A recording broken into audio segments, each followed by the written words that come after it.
দেশের বাইরে পড়াশোনার স্বপ্ন পূরণের এক বড় সোপান হিসেবে বিবেচিত IELTS পরীক্ষা এবারও শিক্ষার্থীদের কাছে গুরুত্বপূর্ণ মঞ্চ।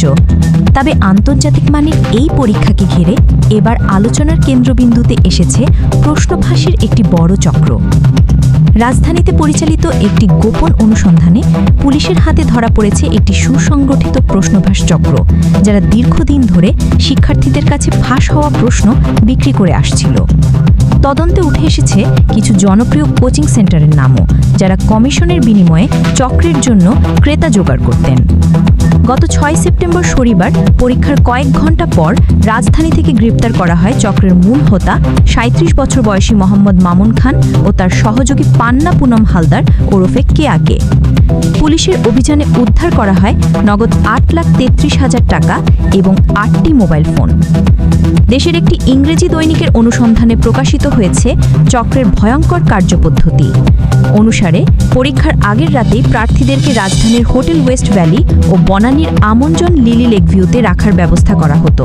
সেখানে প্রার্থীদেরকে আসল প্রশ্নপত্র ও উত্তর তুলে দেওয়া হতো এবং ভোরের রিডিং ও লিসনিং অংশ মুখস্থ করানো হতো। সকালে প্রার্থীদেরকে নির্দিষ্ট গাড়িতে করে পরীক্ষার কেন্দ্রে পাঠানো হতো, যেখানে ফাঁসকৃত প্রশ্নগুলো আসল পরীক্ষার সঙ্গে হুবহু মিলত। পরীক্ষা শেষে অভিভাবকদের কাছ থেকে 1.5 লাখ থেকে 3 লাখ টাকা পর্যন্ত আদায় করা হতো।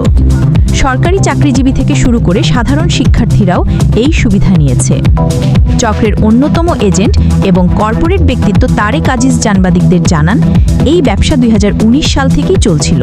তারের অভিযোগ, তিনি কেমব্রিজ ইংলিশ, IDP বাংলাদেশ এবং ব্রিটিশ কাউন্সিলের কর্মকর্তাদের সঙ্গে যোগাযোগ রাখতেন এবং প্রশ্ন ফাঁসের জন্য তিনি 2.5 কোটি টাকা ব্যয় করেছেন। বিশেষজ্ঞদের মতে, আন্তর্জাতিক দক্ষতা যাচাই পরীক্ষার প্রশ্নপত্র দীর্ঘদিন ধরে দেশের বাজারে বিক্রি হলে শিক্ষার্থীদের ভিসা ও ভর্তি প্রক্রিয়া মারাত্মকভাবে ক্ষতিগ্রস্ত হতে পারে।